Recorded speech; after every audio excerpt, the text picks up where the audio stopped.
नमस्कार दोस्तों। एके एकेडमी में आपका एक बार पुनः स्वागत है। तो चलिए हम क्लास थर्ड कंप्यूटर के इस सेशन में आगे बढ़ते हैं और आज पढ़ते हैं। हमने मदरबोर्ड्स के कंपोनेंट के बारे में पढ़ लिया था। और एक बात और दोस्तों, इसमें वही विद्यार्थी जुड़िएगा जिनको वीडियो पूरा देखना होगा, क्योंकि आधा अधूरा वीडियो देखने वालों के लिए यह चैनल नहीं है। क्योंकि जो इम्पोर्टेंट बातें बताई जाती हैं वह शुरू से लेकर लास्ट तक बताई जाती हैं। तो यदि आप यह चीज़ें मिस करेंगे तो आपको इसका लाभ नहीं मिलेगा। ठीक है, तो चलिए आज हम पढ़ते हैं सीपीयू के बारे में। सीपीयू सीपीयू मीन्स क्या होता है? सीपीयू का फुल फॉर्म तो आप जानते ही हैं, central processing central processing unit. ठीक है, सीपीयू फुल फॉर्म क्या होता है? Central processing unit. यदि हम इसे कहें, सीपीयू को और किस किस नाम से जाना जाता है?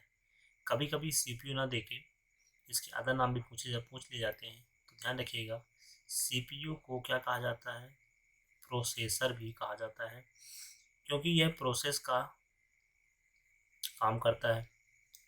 प्रोसेसर के बाद इसे माइक्रो प्रोसेसर भी कहते हैं। माइक्रो प्रोसेसर भी कहा जाता है। इसके साथ साथ इसे माइक्रोचिप भी कहा जाता है।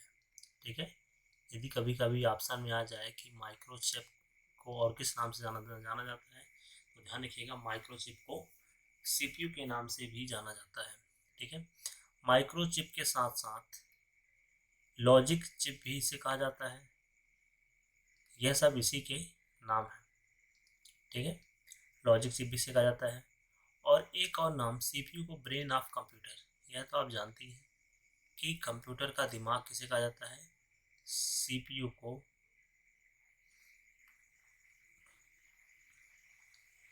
Brain of computer.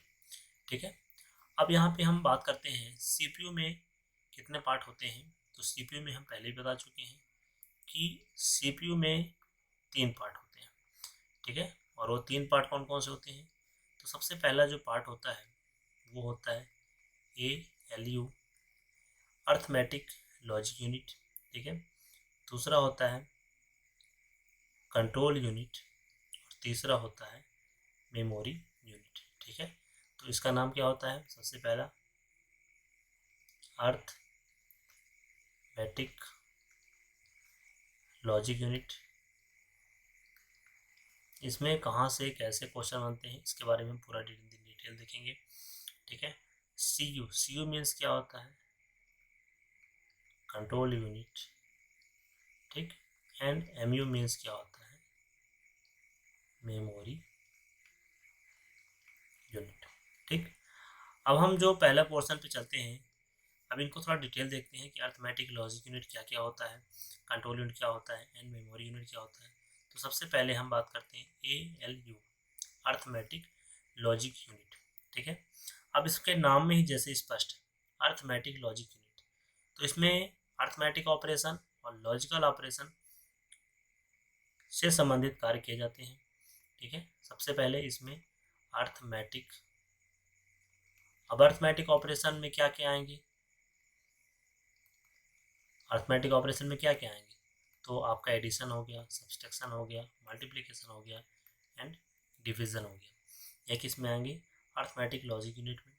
इसके साथ साथ ALU का एक और काम है, लॉजिकल ऑपरेशन।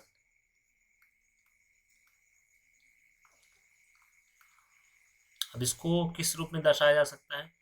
तो इसको ट्रू या फॉल्स के रूप में दर्शाया जाता है। ठीक है, लॉजिकल ऑपरेशन को किस रूप में दर्शाया जाता है? तो ट्रू या फॉल्स के रूप में। ठीक है, ट्रू या फॉल्स के रूप में। चलिए, अब हम नेक्स्ट बात करते हैं अर्थमेटिक लॉजिक यूनिट के बाद दूसरा है कंट्रोल यूनिट, जिसे कहते हैं CU। ठीक है, कंट्रोल यूनिट। अब कंट्रोल यूनिट का मेन काम क्या होता है? तो ये CPU को दिशा निर्देश देने का कार्य करता है। ठीक है, इसका जो मेन काम है वो क्या होता है? CPU को कमांड देना। या सीपीयू को क्या करना, सीपीयू को दिशा निर्देश प्रदान करना। ठीक है, सीपीयू को क्या काम करता है, तो सीपीयू को दिशा निर्देश देने काम कौन करता है, कंट्रोल यूनिट सीयू करता है। अब यदि इसके हम कार्य देखें, इसके फंक्शन क्या क्या होते हैं, तो इसके फंक्शन में आप इसके मुख्य फंक्शन जो होते हैं वो इंस्ट्रक्शन को रीड करना, इंस्ट्रक्शन को इंटरप्रेट करना और इंस्ट्रक्शन को एग्जीक्यूट करना। ठीक है, तो क्रम से सबसे पहले instruction read instruction, read instruction, read instruction के बाद इंटरप्रेट, इंटरप्रेट इंस्ट्रक्शन। ठीक है, और तीसरा जो होता है निर्देशों को एग्जीक्यूट करना। ठीक है, तो read instruction, interpret instruction and execute instruction. ठीक, इसी प्रकार जो थर्ड इसका कंपोनेंट था सीपीयू का, थर्ड कंपोनेंट क्या था, मेमोरी यूनिट। ठीक है, मेमोरी यूनिट। अब यदि हम मेमोरी यूनिट की बात करें तो मेमोरी यूनिट होता क्या है, तो मेमोरी यूनिट होता है सेट ऑफ रजिस्टर्स।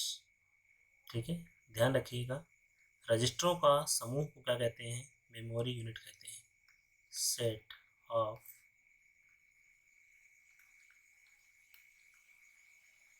रजिस्टर्स। ठीक, अब यहाँ पे एक क्वेश्चन ये आता है कि मेमोरी यूनिट तो ठीक है, रजिस्टरों के समूह को मेमोरी यूनिट कहा जाता है। ठीक, अब रजिस्टर किसे कहते हैं, रजिस्टर्स, ध्यान रखिएगा, रजिस्टर क्या होता है, combination of flip flop, flip फ्लॉपों का संयोजन। देखिए कंप्यूटर में हिंदी टर्मिनोलॉजी ज़्यादा इम्पोर्टेंट नहीं है। ठीक है, हिंदी और इंग्लिश में काफ़ी चीज़ों, फ्लिप फ्लॉप क्या लिखेंगे, फ्लिप फ्लॉप लिखते हैं, कॉम्बिनेशन ऑफ फ्लिप फ्लॉप, या इसमें लिख सकते हैं फ्लिप फ्लॉप्स का संयोजन। ठीक है, ये तो हो गया रजिस्टर की परिभाषा। अब यहाँ पे एक बात और आती है कि फ्लिप फ्लॉप क्या है, तो फ्लिप फ्लॉप को भी जान लीजिए।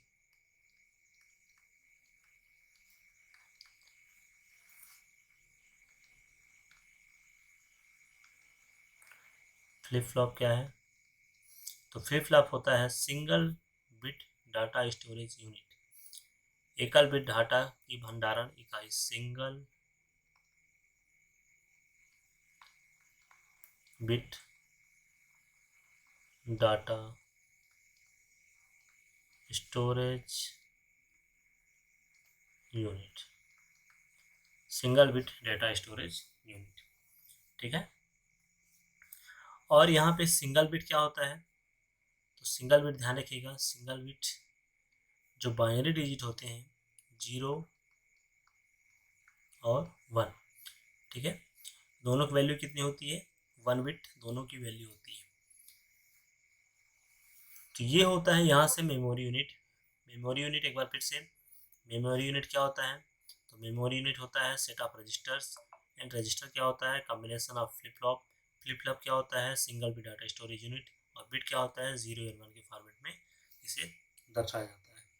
चलिए, अब यहाँ पे एक शब्द आता है लॉजिक गेट, थोड़ा सा देखते हैं उसके बारे में भी। हालांकि ये फिजिक्स का टॉपिक है, पर फिजिक्स में यहाँ पर भी हल्का सा देख लेते हैं। यहाँ पे लॉजिक गेट या लॉजिक सर्किट जिसे कहा जाता है, लॉजिक गेट्स। ठीक है, अब लॉजिक गेट में जो होते हैं, कौन कौन से लॉजिक गेट होते हैं, एंड हो गया, और हो गया, नॉट हो गया, नैंड हो गया। इनका डिटेल स्टडी फिजिक्स में करवाया जाएगा, आप यहाँ पर इसको बेसिक देख ही लीजिए। नैंड नॉर हो गया, एक्स आर हो गया, और एक्स नॉर हो गया।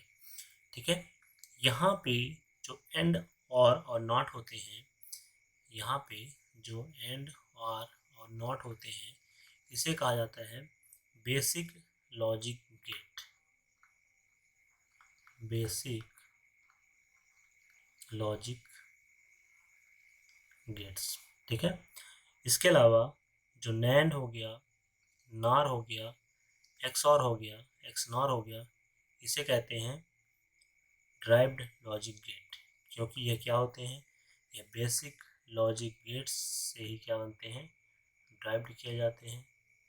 अब आप बोलेंगे कि जब ये ड्राइव है, ठीक है, तो बेसिक लॉजिक गेट स्पेशल उन्हीं केस के लिए उपयोग में होता है जिसके लिए वे बने हैं।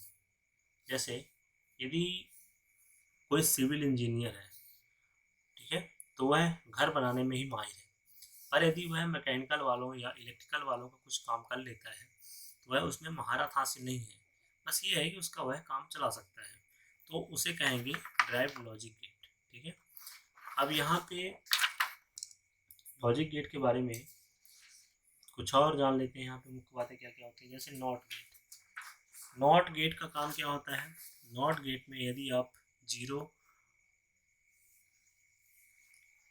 और 1 के रूप में इनपुट देते हैं तो जस्ट उसके अपोजिट आउटपुट प्राप्त होता है, ठीक है।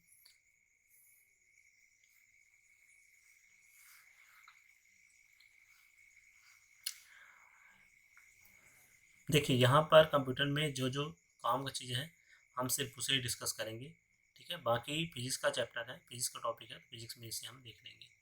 तो not gate, not gate important किस लिए है, तो नॉट गेट यदि इसमें इनपुट यदि 0 के रूप में देंगे और यदि 1 के रूप में देंगे, तो जब 0 के रूप में इनपुट देंगे, ये इनपुट है और ये यहाँ पे आउटपुट है, तो 0 के रूप में जब इनपुट देंगे तो इसका आउटपुट 1 हो जाएगा और इसका आउटपुट क्या हो जाएगा, 0 हो जाएगा, ठीक है। यहाँ पे जो नैंड गेट है, ठीक है, नैंड किसका इसका कॉम्बिनेशन होता है, तो नाम में स्पष्ट लिखा हुआ है नॉट प्लस एंड का कॉम्बिनेशन क्या कहलाता है, नॉट प्लस एंड का कॉम्बिनेशन होता है नैंड गेट, ठीक है। एंड जो नॉर होता है, नॉर किसका किसका कॉम्बिनेशन होता है, तो नाम में स्पष्ट लिखा हुआ है कि नॉट प्लस आर का कॉम्बिनेशन क्या कहलाता है, नॉर गेट कहलाता है। और यह दोनों जो गेट है इसे कहा जाता है यूनिवर्सल गेट, ठीक है। कभी कभी क्वेश्चन पूछ लिया जाता है कि यूनिवर्सल गेट किससे कहा जाता है, तो नैंड और नॉर को यूनिवर्सल गेट कहा जाता है, ठीक। और जो एक्स और एक्स नॉर है, इन्हें कभी कभी एक्सक्लूसिव और जो एक्स आर है, तो एक्स आर को क्या बोलते हैं, एक्सक्लूसिव, और इसी प्रकार एक्स नॉर को क्या बोलते हैं, एक्सक्लूसिव नॉर, ठीक है। या इसे एक और रूप में दर्शाया जाता है एक्स और इसे एक्स नॉर के रूप में दर्शाया जाता है। तो ये है सब वही चीज़ें आखिरकार, ठीक है। चलिए अब इसके बाद हम देखते हैं मेमोरी यूनिट के बारे में, ठीक, क्योंकि मेमोरी यूनिट क्या है, काफ़ी इम्पोर्टेंट टर्मिनोलॉजी है, ठीक है, और मेमोरी यूनिट को देखना यहाँ पे बहुत ज़रूरी है। तो हमारा जो अगला यहाँ पे टॉपिक है वो क्या है, मेमोरी यूनिट। अब मेमोरी यूनिट क्या होता है, तो मेमोरी यूनिट तो हम पहले ही पढ़ चुके हैं कि मेमोरी यूनिट क्या होता है, यह होता है set of register. Memory unit होता है सेट ऑफ रजिस्टर, रजिस्टरों का क्या होता है, समूह होता है मेमोरी यूनिट। और यदि रजिस्टर के बारे में बात करें तो रजिस्टर क्या होता है, यह कॉम्बिनेशन ऑफ फ्लिप फ्लॉप होता है, फ्लिप फ्लॉपों का संयोजन, ठीक। और फ्लिप फ्लॉप क्या होता है, single bit data storage unit, और सिंगल बिट क्या होता है, 0 या 1, जिसे सिंगल बिट ही कहा जाता है। मेमोरी यूनिट में एक शब्द आता है MDR या MBR, ठीक है।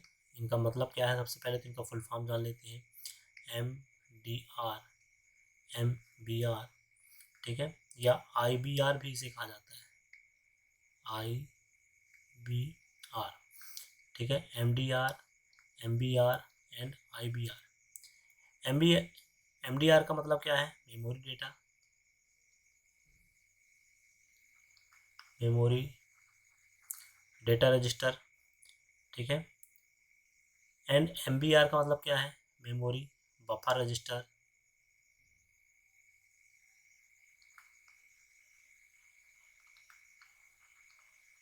Memory buffer register. और IBR का फुल फॉर्म क्या है? Instruction buffer register, instruction buffer register, ठीक है। इसमें कुछ कुछ चीज़ें का प्रयोग होता है, जैसे पीसी। अब पीसी यहाँ पे पर्सनल कंप्यूटर नहीं है, पीसी यहाँ पे किस रूप में यूज होता है? प्रोग्राम काउंटर के रूप में। जो पीसी होता है वो किस रूप में यूज होता है? प्रोग्राम काउंटर के रूप में। आईडी जो होता है इंस्ट्रक्शन डिकोडर के रूप में, इंस्ट्रक्शन डिकोडर के रूप में। एंड IR तो इंस्ट्रक्शन रजिस्टर ही होता है। एक होता है IOR, इसका मतलब क्या होता है? यह होता है इनपुट आउटपुट रजिस्टर, ठीक है। एंड एक शब्द होता है एक्यूमुलेटर,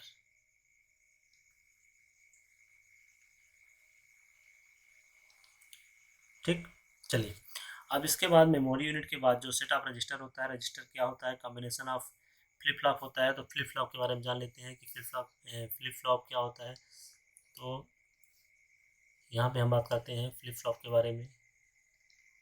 फ्लिप फ्लॉप, ठीक है। फ्लिप फ्लॉप होता क्या है? तो फ्लिप फ्लॉप पता ही है कि फ्लिप फ्लॉप क्या होता है? Single bit data storage unit, single bit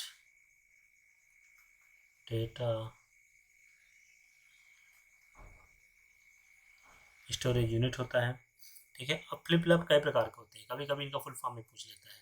सबसे पहले SR फ्लिप फ्लॉप, ठीक है। SR फ्लिप फ्लॉप के बाद क्या होता है? JK flip flop. JK के बाद होता है एक D फ्लिप फ्लॉप, और D के बाद क्या होता है? एक T फ्लिप फ्लॉप। इनका फुल फॉर्म जान लेते हैं थोड़ा सा कि SR JK D और T का फुल फॉर्म क्या होता है। तो SR का फुल फॉर्म जो होता है वो होता है set reset, set reset flip flop. JK Jack Kilby के नाम पे है, Jack Kilby flip flop. And D मतलब होता है delay, delay flip flop. And T means होता है टोगल, टोगल फ्लिप फ्लॉप, ठीक है। चलिए, अब यहाँ पे जो एक वर्ड है MDR, MDR जो हमने पढ़ा है यह रजिस्टर का एक टाइप है, ठीक है। जो MDR, तो मेमोरी डाटा रजिस्टर जिसे कहते हैं। मेमोरी डाटा रजिस्टर, इसका काम क्या होता है? तो CPU में जो डाटा आता है सबसे पहले कहाँ रजिस्टर होता है? तो CPU में डाटा सबसे पहले MDR रजिस्टर में स्टोर होता है, ठीक है। यहाँ पे एक लाइन लिख लीजिएगा, CPU में डेटा, CPU में डेटा सबसे पहले MDR रजिस्टर पर स्टोर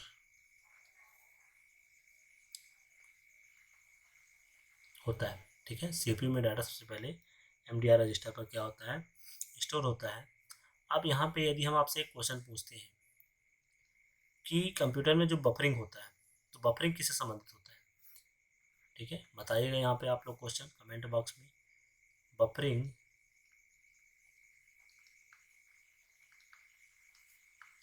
इज रिलेटेड टू,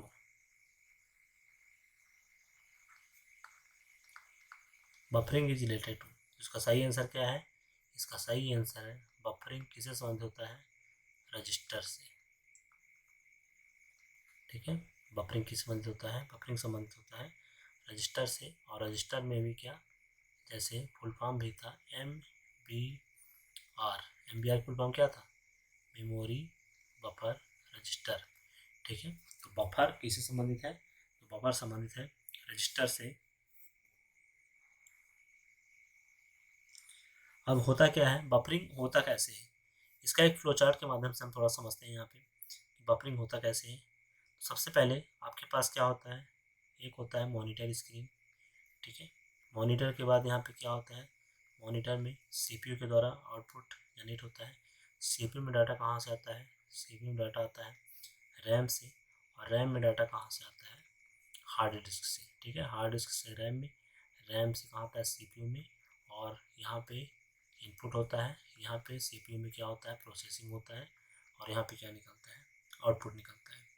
ठीक है, हार्ड डिस्क से डाटा जब रैम में पहुँचता है, हार्ड डिस्क से डाटा जब रैम में पहुँचता है, तो यहाँ पे यदि इंटरनेट स्पीड स्लो हो गई, हार्ड डिस्क से जब डाटा रैम में पहुँचता है, तो यदि यहाँ पे जो स्पीड है, स्पीड इसकी इंटरनेट की, ठीक है, यदि इंटरनेट की स्पीड क्या है? स्लो हो गई, तो डाटा रैम में पहुंचने में क्या लगेगा? समय लगेगा। तो जब रैम में पहुंचने में डाटा समय लगेगा, तो इनपुट उसको रुक रुक के मिलेगा, और जब इनपुट रुक रुक के मिलेगा तो प्रोसेसिंग भी रुक रुक के होगी, और तो आउटपुट भी उसी प्रकार से रुक रुक के उसको मिलेगा। तो इसका सीधा सीधा संबंध किससे है? स्पीड से है। ठीक है, और वो स्पीड किसकी? इंटरनेट की स्पीड से। ठीक, चलिए अब अगला जो हमारा है, मेमोरी बफर रजिस्टर। मेमोरी के बाद एक होता है MAR। MAR मीन्स क्या होता है? Memory address register. ठीक है,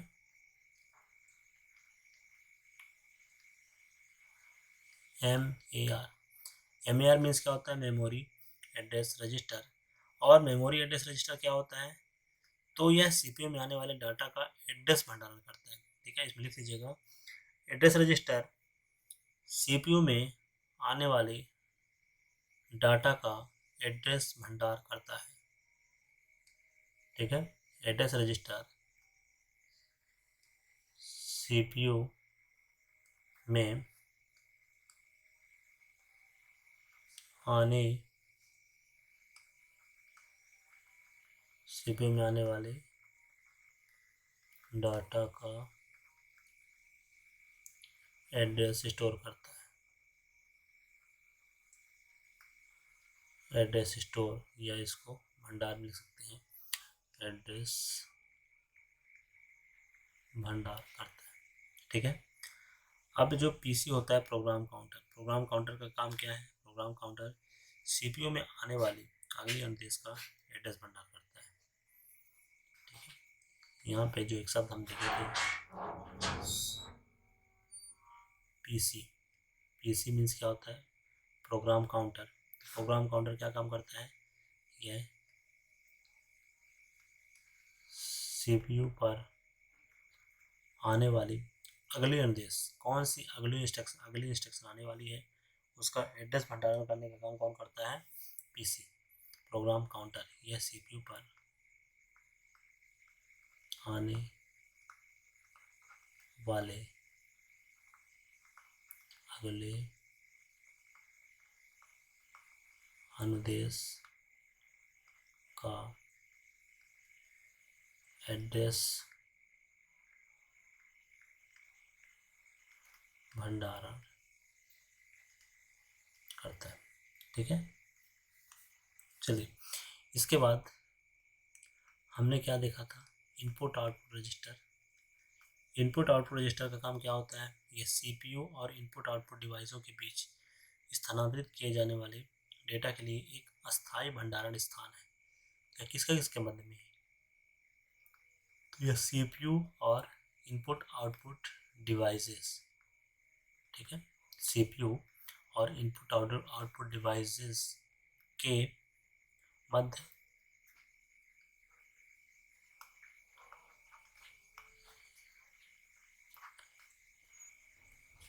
डाटा ट्रांसफ़र के लिए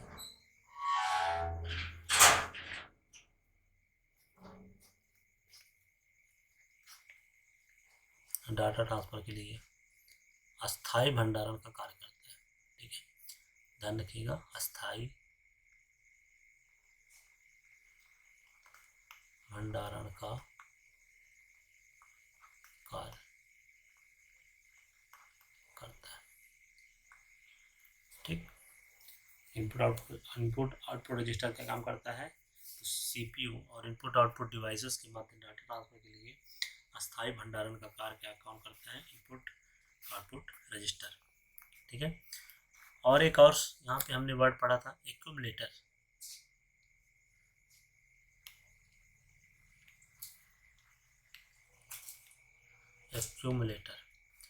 एक्यूमुलेटर क्या होता है, तो यह है ALU अर्थमेटिक लॉजिक यूनिट के लिए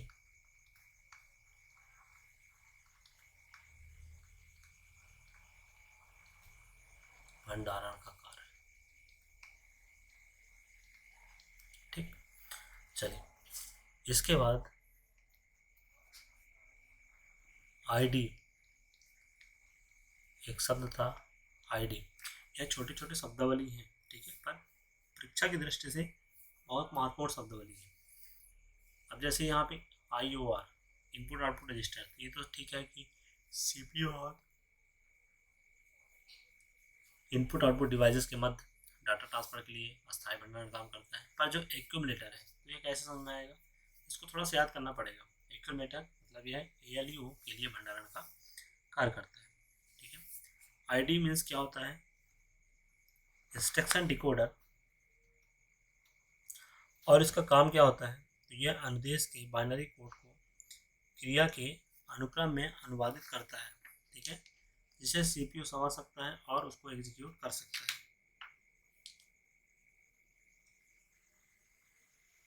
यह अनुदेश के binary code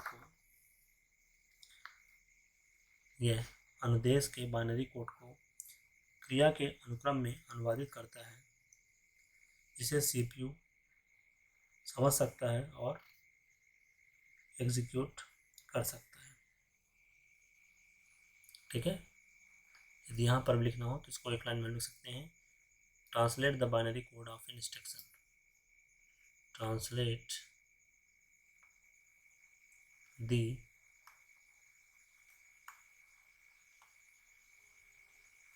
binary code of instruction. चलिए इसके बाद IR जो होता है इंस्ट्रक्शन रजिस्टर, तो यह वर्तमान में एग्जीक्यूट किए जा रहे अनुदेशों को संग्रहित करने का अंतिम स्थान है। ठीक है, आईडी इंस्ट्रक्शन डिकोडर के बाद क्या होता है, IR मीन्स क्या होता है, इंस्ट्रक्शन रजिस्टर, तो यह final place of store the instruction. ठीक है, यह क्या होता है, final place of the store the instruction. ठीक है, यह वर्तमान में निष्पादित किए जा रहे अनुदेशों को संग्रहित करने का अंतिम स्थान है।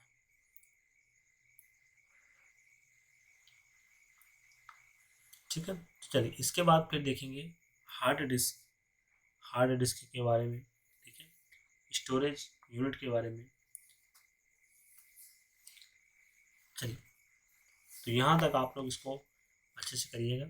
धन्यवाद दोस्तों, please like and subscribe video and ज़्यादा से ज़्यादा लोगों तक शेयर करें ताकि इस प्रकार की महत्वपूर्ण जानकारी